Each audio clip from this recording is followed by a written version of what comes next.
Il existe un rejet qui semble arracher l'âme. Tu ne comprends pas ce qui s'est passé ni où exactement tu as perdu le contrôle. Tout ce que tu ressens, c'est le poids de quelqu'un qui t'a tourné le dos, comme si tu ne valais pas la peine d'une explication. Mais, et si je te disais qu'il existe une manière de transformer cet abandon en une attraction irrésistible? La clé n'est pas de courir après cette personne ni d'essayer de t'expliquer. Il s'agit de faire exactement le contraire de ce que ton émotion te demande. Le stoïcisme enseigne que la véritable force naît dans le silence, et c'est ce silence bien utilisé qui commence à agir pour toi. Sans message, sans exigence, juste une présence intérieure. Dans cette vidéo, tu découvriras comment faire en sorte que la personne qui t'a rejeté commence à te manquer et revienne vers toi. Et le meilleur dans tout ça, c'est que tu n'auras pas besoin de te perdre toi-même.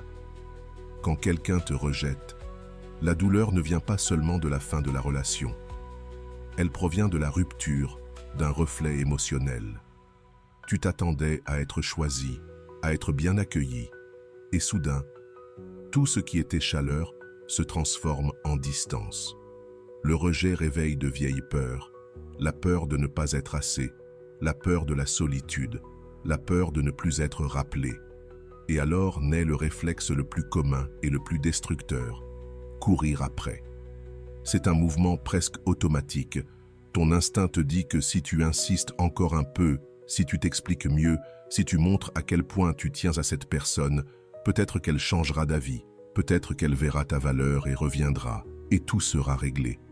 Mais ce que la plupart des gens ne réalisent pas, c'est que, en courant après, tu ne te bats pas pour l'amour, tu essaies seulement d'éviter l'inconfort d'être rejeté.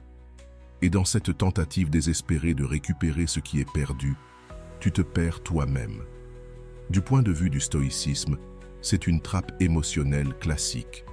Tenter de contrôler ce qui échappe à ton contrôle, comme l'amour de l'autre, la présence de l'autre ou la décision de l'autre. Rien de tout cela n'est sous ton contrôle. Plus tu essaies de forcer, plus tu t'éloignes de ce qui est essentiel, ta propre dignité. Courir après cette personne, c'est comme crier à quelqu'un qui a déjà décidé de se boucher les oreilles. C'est comme offrir tout de toi à ceux qui ne savent pas ou ne veulent pas recevoir. Le stoïcien comprend que la seule chose que nous pouvons réellement contrôler, c'est la façon dont nous réagissons.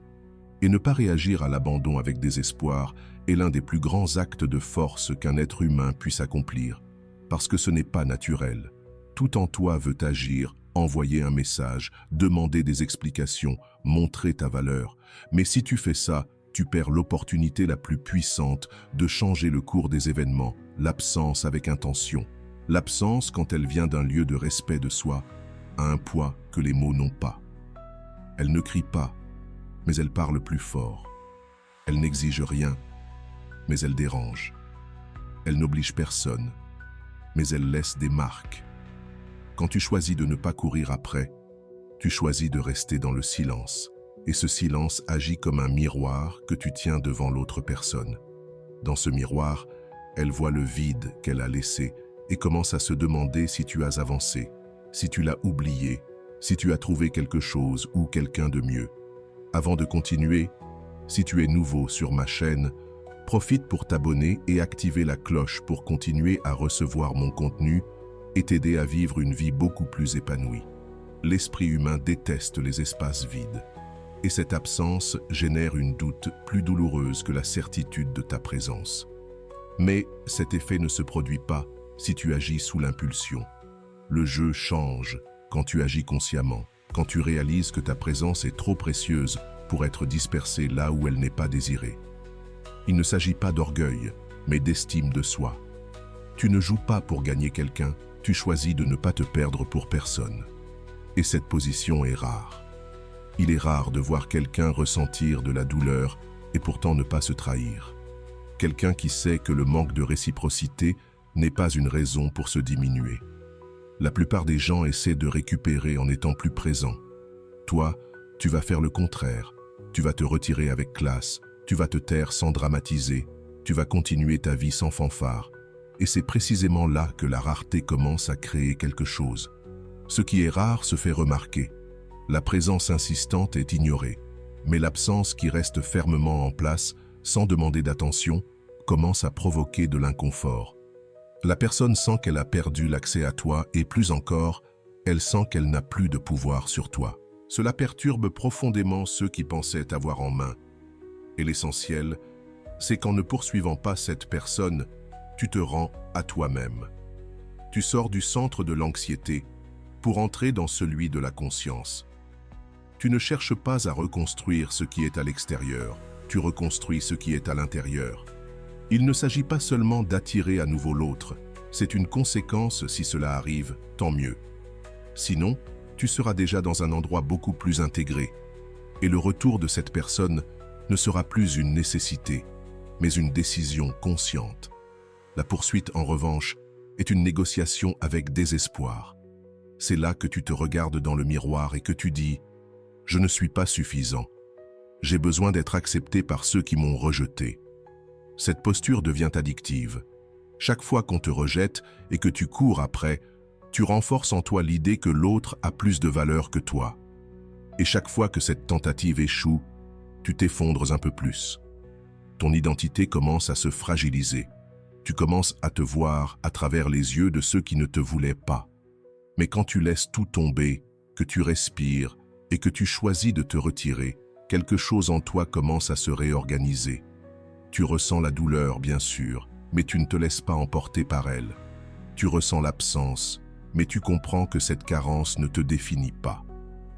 Tu ressens des doutes, mais tu choisis de faire confiance au temps, au silence, et surtout à toi-même. Et cette décision silencieuse, intime, presque invisible, a un impact énorme. C'est à partir de ce moment que tu commences à te reconstruire, et cette reconstruction a des effets puissants. L'un d'eux est que ceux qui t'ont rejeté commencent à ressentir ton absence d'une manière différente. Avant, il leur était confortable de t'ignorer. Mais maintenant, il y a de l'inconfort, un écho, un espace vide. Tu n'es plus prévisible. Ce qui n'est plus garanti devient intéressant pour l'esprit humain. La curiosité commence à croître. Le silence commence à générer des questions. Et sans que tu dises un mot, sans rien demander, tu recommences à occuper un espace, mais cette fois, grâce à ton silence et ta force, et non à ton insistance. Mais regarde, le stoïcisme ne t'invite pas à utiliser cela comme une stratégie de manipulation.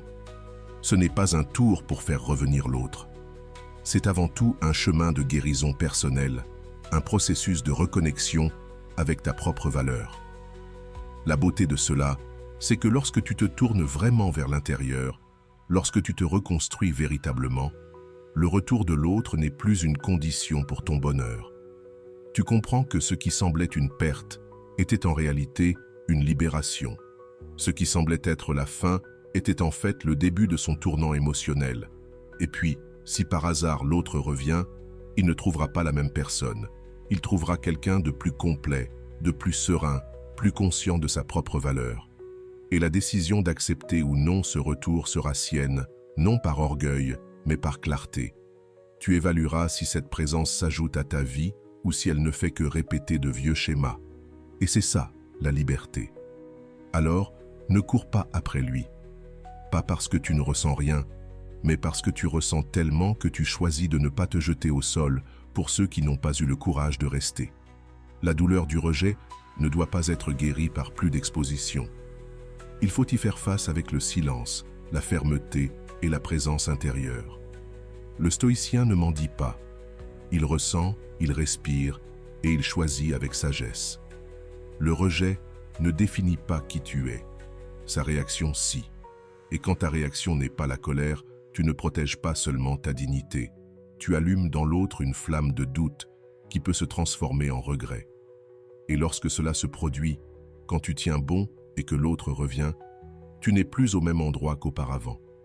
Tu as grandi, vous vous êtes respecté, tu t'es transformé. Voilà ce qui change tout. Les mots qui nous échappent avant d'être digérés sont comme une sirène interne qui se met à crier, exigeant que tu réagisses, que tu dises quelque chose, que tu fasses quelque chose, que tu reprennes le contrôle. Mais c'est là que réside l'erreur.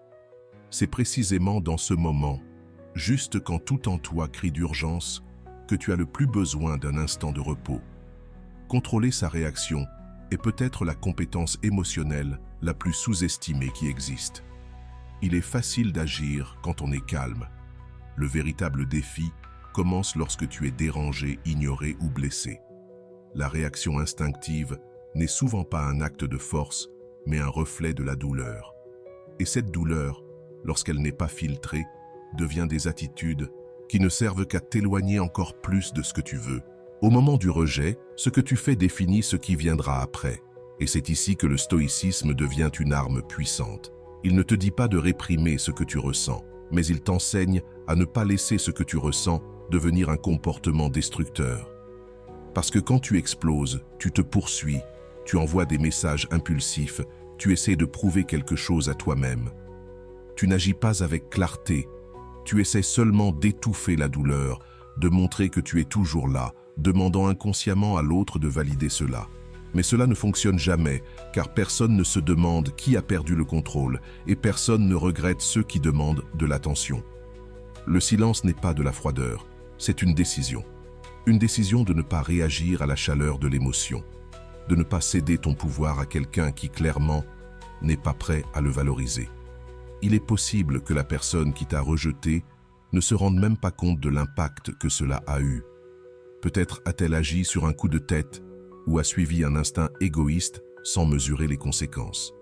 Et ce que tu feras ensuite déterminera si tu te noies ou si tu émerges. La réaction impulsive n'est pas seulement émotionnellement dangereuse, elle est aussi stratégiquement et psychologiquement inefficace.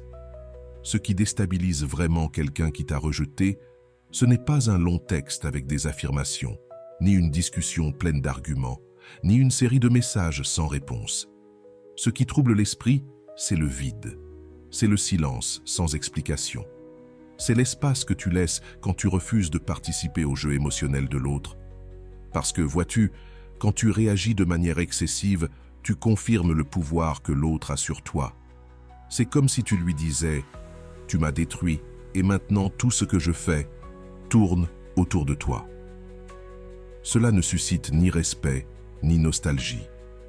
Mais quand tu contiens ta réaction, que tu respires profondément et que tu choisis de ne pas bouger, ce que tu transmets est complètement différent. Cela montre que tu es plus grand que ça, que tu n'as plus accès à mes émotions, que tu choisis ta paix. C'est tout. Et cela change tout. Contrôler la réaction n'est pas facile. C'est une bataille interne. C'est entendre le bruit de ton téléphone et résister à la tentation de répondre immédiatement. C'est voir une photo de l'autre et ne pas te laisser emporter par la nostalgie. C'est lire une pique et ne pas y répondre, rester centré malgré la provocation. Mais ce contrôle est comme un muscle. Plus tu pratiques, plus il devient fort. Et plus il devient fort, plus tu récupères ton autonomie émotionnelle. Le stoïque, dans son essence, n'est pas quelqu'un de froid, mais quelqu'un qui a de la clarté. Il ne se laisse pas emporter par les vagues émotionnelles.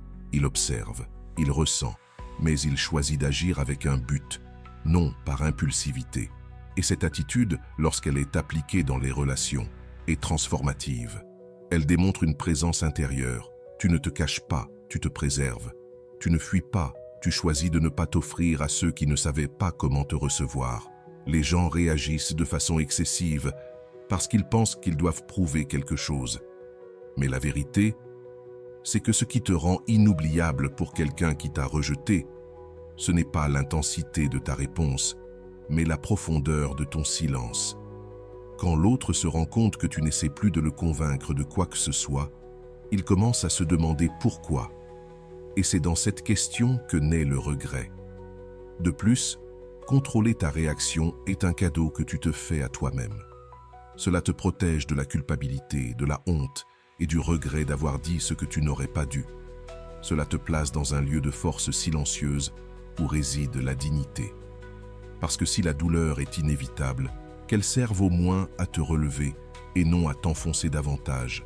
Et tomber dans ce cas, c'est réagir de la manière attendue par l'autre, suivre le script émotionnel habituel, être prévisible. L'imprévisibilité émotionnelle naît de l'autocontrôle. Quand tu agis avec lucidité au milieu du rejet, tu brises le cycle. L'autre ne sait plus à quoi s'attendre. Et là où il y a du doute, il y a de l'espace pour la réflexion, pour la nostalgie, pour la réévaluation. Parce qu'aussi longtemps que tu restes pris dans le cycle réactif, il n'y a rien de nouveau. Et ce qui n'est pas nouveau n'attire pas l'attention. C'est pourquoi contrôler ta réaction est plus que ne pas répondre au message. Il ne s'agit pas de créer des scènes dans ta tête, ni de nourrir des dialogues imaginaires. Il ne s'agit pas d'être accro à la douleur. C'est rediriger ton attention vers toi-même, transformer l'énergie que tu utilisais autrefois pour essayer de changer l'autre en force pour reconstruire ta propre structure intérieure. Ce contrôle se manifeste dans de petits actes. Quand tu prends une respiration avant de parler, quand tu choisis le silence plutôt que le désespoir, quand tu te concentres sur ta croissance plutôt que sur ta vengeance, et surtout, quand tu comprends que ta réaction est ta signature émotionnelle. Elle dit bien plus de toi que de celui qui t'a fait du tort. Tu n'as pas à être parfait. Tu ressentiras de la colère, de la tristesse, de l'indignation, et c'est bien. Mais tu n'as pas à t'y vautrer. Tu peux les ressentir sans devenir un fardeau. Tu peux reconnaître tes émotions sans être submergé par elles. Et plus tu pratiques cette présence consciente, plus tu te rends compte que tu as du pouvoir. Un pouvoir qui ne dépend pas de récupérer l'autre, mais de ne pas te perdre toi-même dans le processus. Et puis, un jour, peut-être des semaines après, ou même des mois, l'autre te manquera. Et quand cela arrivera, il ne se souviendra pas de tes messages désespérés, ni de tes supplications, ni de tes réactions incontrôlées. Il se souviendra du silence de l'absence, ferme et plein de contrôle de soi, et c'est cela qui provoquera le doute, le malaise, l'envie de te chercher. Mais à ce moment-là, tu auras compris que le plus important n'était pas qu'il ou elle revienne, c'était que toi, tu n'aies pas perdu ton chemin. Le silence a un pouvoir que peu de gens comprennent. Ce n'est pas le silence qui provient de l'abandon, mais celui qui naît du choix conscient. Ce silence qui provient de l'autocontrôle, de la sagesse de la décision, de ne pas nourrir ce qui ne mérite plus ton énergie. Ce silence-là n'est pas absence, il est présence profonde. C'est un cri intérieur qui refuse de se manifester dans le désespoir. Et quand tu apprends à le maîtriser, il devient ton meilleur atout. La plupart des gens croient que le bruit résout les choses. Ils pensent qu'il faut dire, expliquer, justifier, supplier, envoyer des messages, faire comprendre à l'autre. Ils croient qu'en parlant plus, ils ont plus de chances d'être entendus. Mais l'amour ne fonctionne pas ainsi. Le désir ne naît pas de la présence constante, mais de l'espace. Et l'impact que tu as sur quelqu'un qui t'a rejeté dépend souvent directement de ta capacité à te taire au moment adéquat. Tu n'as pas à disparaître du monde, mais tu dois disparaître du radar émotionnel de ceux qui t'ont rejeté. Ce n'est pas de la vengeance, ce n'est pas de la froideur. C'est une décision ferme de ne pas nourrir la même dynamique qui t'a fait mal.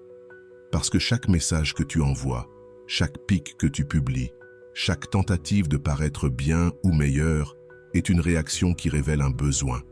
C'est une façon de dire « j'ai encore besoin que tu me vois ». Et cette demande déguisée d'attention vide efface ta présence, le véritable silence.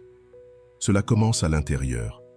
Il ne s'agit pas seulement de ne pas parler à l'autre, mais de cesser de nourrir des pensées à son sujet.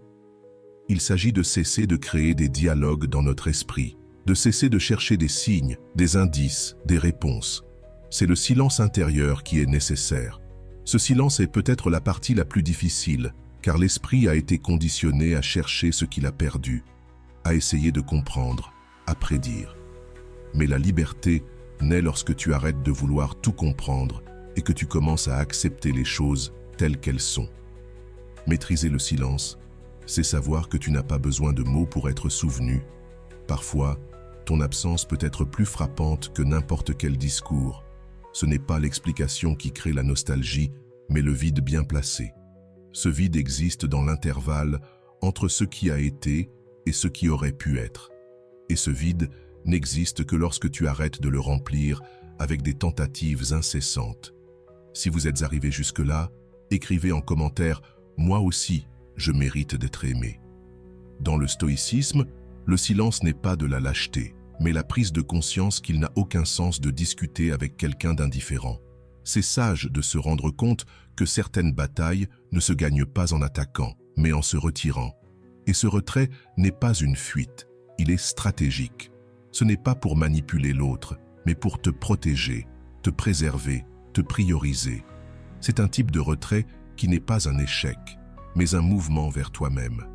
Celui qui t'a rejeté, à un niveau quelconque, attendait ta réaction. Il attendait ton message, ton drame, ton insistance. Mais lorsque tu offres le contraire, quelque chose se brise. Le contrôle change de main. Ce qui était prévisible devient étrange, et ce qui était certain devient un doute. Et c'est là que le jeu change, non pas parce que tu as fait quelque chose de fou, mais parce que tu as eu le courage de ne rien faire. C'est étrange à dire à voix haute.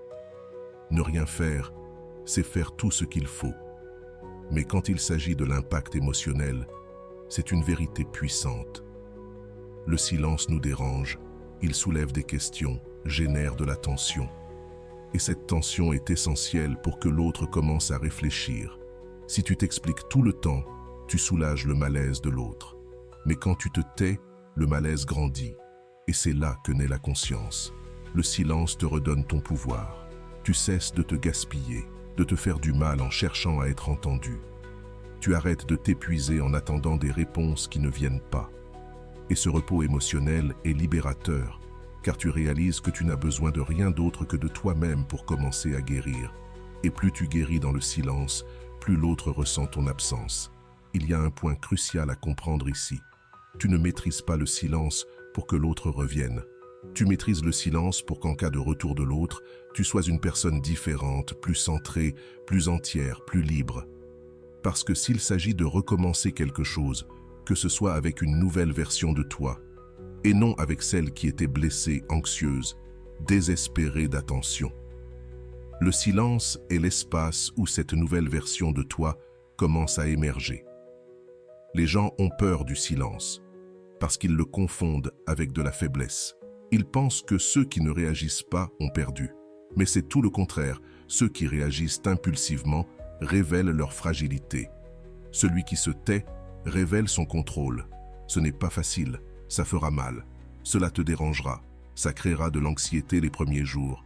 Mais si tu résistes, si tu traverses cette phase sans te rendre, tu sentiras une force émerger, une force que tu ne savais même pas que tu avais.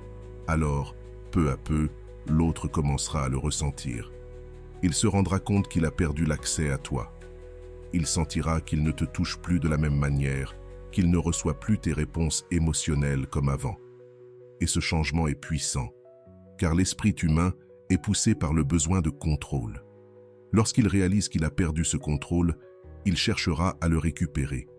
Et tu verras des signes subtils. Un j'aime inattendu, un message aléatoire, une approche timide. À ce moment-là, tu devras faire un choix. Mais comme tu le vois, tu n'attends pas tranquillement que cela se produise. Tu te tais, car tu as compris que ta valeur ne dépend plus de la réaction de l'autre. Tu n'as plus besoin qu'on se souvienne de toi pour te sentir important.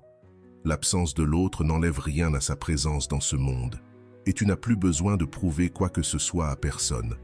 Le silence, lorsqu'il vient d'un endroit de haute estime de soi, est transformateur. Il guérit, fortifie, réorganise, et surtout, il te montre qu'au moment où tu étais là, à essayer d'être écouté, ce dont tu avais le plus besoin, c'était d'écouter toi-même. Lorsque tu suppliais pour de l'attention, ce qui manquait le plus, c'était que tu prêtes attention à toi-même. Le cri ne se résout pas lorsque l'âme est épuisée. Et lorsque tu maîtrises le silence, non seulement tu te protèges, mais tu renais. Tu apprends à dire par l'absence ce que la présence ne pouvait pas exprimer. Tu montres, sans prononcer un mot, que ta valeur ne diminue pas parce que quelqu'un ne l'a pas reconnue. C'est tout. Personne ne peut ignorer cela pendant longtemps. Il y a des moments dans la vie où être présent ne signifie plus être vu. Tu te donnes, tu insistes, et pourtant, tu as l'impression d'être ignoré. C'est comme crier dans une pièce vide, comme t'approcher de quelqu'un qui t'ignore. Et pourtant, La plupart des gens restent là, se faisant présents, croyant qu'un jour l'autre se rendra compte. Mais ce que peu de gens comprennent, c'est que souvent, l'impact que tu veux avoir ne réside pas dans la présence, mais dans l'absence. Montrer ton absence n'est pas disparaître par vengeance. Ce n'est pas donner un silence dans l'espoir d'une réaction immédiate. C'est bien plus profond que ça. C'est retirer ton énergie de là où elle n'est pas appréciée. C'est t'éloigner avec dignité. C'est laisser l'espace que tu occupais parler pour toi. Tout ce que les mots ne peuvent plus atteindre. L'esprit humain s'habitue rapidement à la présence constante. Même après un rejet, ta présence devient le fond sonore. Elle perd de sa valeur. Elle devient du bruit. Ce n'est qu'un autre son qui ne capte plus l'attention. Mais lorsque tu prends du recul, véritablement, calmement, avec conviction, un vide commence à se former. Au début, il est peut-être imperceptible, mais au fil du temps, cette absence commence à déranger, à faire mal, à appeler. Pourquoi cela se produit-il? Parce que lorsque tu te retires fermement, sans drame, sans explication, sans chercher à être remarqué, tu changes complètement l'énergie entre toi et l'autre. Tu abandonnes la position de chercheur pour prendre celle de sélecteur. Tu cesses d'être celui qui court derrière et tu deviens celui qui se retire avec paix. Et cela, pour ceux qui t'ont rejeté, est profondément déconcertant. C'est facile de passer à côté de quelqu'un qui est toujours disponible, mais c'est difficile de gérer le silence de ceux qui ne sont plus là. L'absence bien placée crée l'espace pour que l'autre pense, sente et peut-être, pour la première fois, se rende compte qu'il ne t'a pas garanti. Et c'est dans cette prise de conscience que réside le regret. Parce que personne ne valorise ce qu'il croit qu'il ne perdra jamais. Mais lorsque la perte commence à se faire sentir, le cœur se trouble. Montrer ton absence, c'est aussi un acte d'amour propre.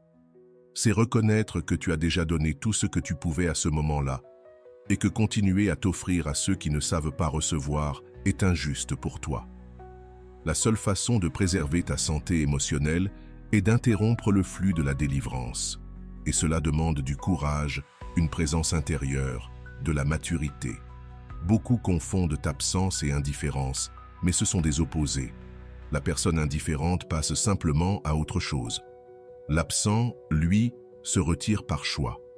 Consciencieusement, il le fait, mais il le ressent sans se laisser emporter. Cependant, il ne l'utilise pas comme une excuse pour s'humilier. Il comprend que si quelque chose doit être récupéré, cela ne se produira pas par insistance, mais par absence. L'absence, lorsqu'elle est bien placée, est plus forte que n'importe quel mot. Le stoïcisme enseigne que nous ne devons pas rester prisonniers de ce qui échappe à notre contrôle. La présence de l'autre échappe à ton contrôle, le désir de l'autre aussi. Mais sa présence, son engagement, cela t'appartient. Et tu peux le choisir. Tu peux décider où, comment et à qui tu l'offriras. Lorsqu'on prive ceux qui ne l'ont pas su apprécier de ce privilège, un message silencieux et puissant est envoyé. Il y a des limites, et je les connais. Ce qui est intéressant, c'est que souvent, ceux qui t'ont rejeté ne réaliseront l'intensité de ta présence que lorsqu'ils sentiront ton absence. Tandis que tu es là, essayant de prouver à quel point tu tiens à eux, cherchant à arranger les choses, cherchant à maintenir le lien, l'autre est anesthésié. Mais la coupure se produit lorsque tu t'éloignes. Et cette coupure ne saigne pas immédiatement. Elle est lente, silencieuse, corrosive. L'absence commence comme un murmure, puis devient un écho, et avec le temps, elle devient un cri que l'on ne peut plus ignorer. Mais voici la partie la plus délicate. Pour que l'absence ait du pouvoir, elle doit être réelle. Ce n'est pas un jeu. Ce n'est pas « je vais disparaître juste pour voir si ça revient ». Cela, c'est de la manipulation, et le cœur humain reconnaît quand il est manipulé. La véritable absence vient de la certitude qu'il n'est plus nécessaire de prouver quoi que ce soit. C'est à ce moment-là que tu te dis à toi-même « j'ai fait ce que j'ai pu. Maintenant, c'est à mon tour ». Cette attitude, lorsqu'elle est sincère, transforme tout, car tu n'es plus attaché à l'attente du retour. Tu es centré sur ta propre reconstruction. Et ironiquement, c'est précisément à ce moment-là que l'autre commence à te manquer, parce que ton absence devient un miroir. un miroir qui reflète ce qu'il a perdu. Et cette réflexion est souvent le début du changement. Le plus difficile, peut-être, est de maintenir cette absence face aux tentations, le désir de regarder le profil de l'autre, d'envoyer un message court juste pour voir comment il va ou de répondre à une provocation. Mais chaque fois que tu tiens bon, tu t'assures que cette absence n'est pas un châtiment, mais un soin pour ta santé mentale, ton estime de toi, ta paix intérieure. Et peu à peu, quelque chose change en toi. L'espace qui était auparavant occupé par l'anxiété commence à se remplir de présence intérieure. Tu commences à t'écouter davantage, à te comprendre, à te renforcer. Et tu te rends compte que tu n'as besoin de personne pour te sentir complet. L'absence était en réalité le commencement de ta plus grande présence. Montrer ton absence, c'est aussi une invitation pour l'autre. Une invitation à réfléchir, à repenser, à revoir. Mais cette invitation n'est efficace que lorsque tu ne cherches plus à ce qu'il l'accepte. Tu t'éloignes. Et si l'autre a une certaine maturité émotionnelle, il le comprendra. Sinon, tu t'es libéré d'un cycle qui ne t'aurait jamais apporté la paix. Dans les deux cas, tu gagnes. Au fond, ce sont ceux qui ont peur de l'absence qui n'ont pas encore découvert la puissance du silence. Ceux qui pensent qu'ils doivent être présents tout le temps sont ceux qui ne comprennent pas encore la valeur d'être manqués. Parce que le véritable amour ne se maintient pas par insistance, il se révèle dans son absence. Et celui qui ressent vraiment l'amour reviendra, mais seulement lorsqu'il réalisera qu'il ne peut plus accéder à ce qu'il avait toujours eu gratuitement. Alors, montre ton absence, mais pas comme une stratégie. Fais-le comme le reflet de ton choix de ne pas rester là où tu n'es pas vu. Ce n'est pas un châtiment, c'est un acte de respect pour tout ce que tu es. Et si un jour cette absence devient insupportable pour ceux qui t'ont rejeté, qu'ils reviennent, mais qu'ils le fassent par choix, pas par besoin. Parce que tu n'attendras plus. Tu vis pleinement, sereinement, et enfin en paix avec ta propre présence. Après un rejet, il est courant de commencer à te voir à travers les yeux de la personne qui t'a quitté. Tu te remets en question, tu passes en revue les conversations, tu revis les moments, et sans t'en rendre compte, tu commences à chercher l'erreur en toi, comme si le rejet était la preuve de ton échec personnel, comme si ta présence n'avait plus suffi. Mais c'est l'une des distorsions émotionnelles les plus cruelles que l'abandon puisse engendrer. Cette fausse idée que si quelqu'un part, c'est parce que tu n'as plus de valeur. Bien au contraire, le stoïcisme nous rappelle que la manière dont les autres nous traitent en dit plus sur eux que sur nous.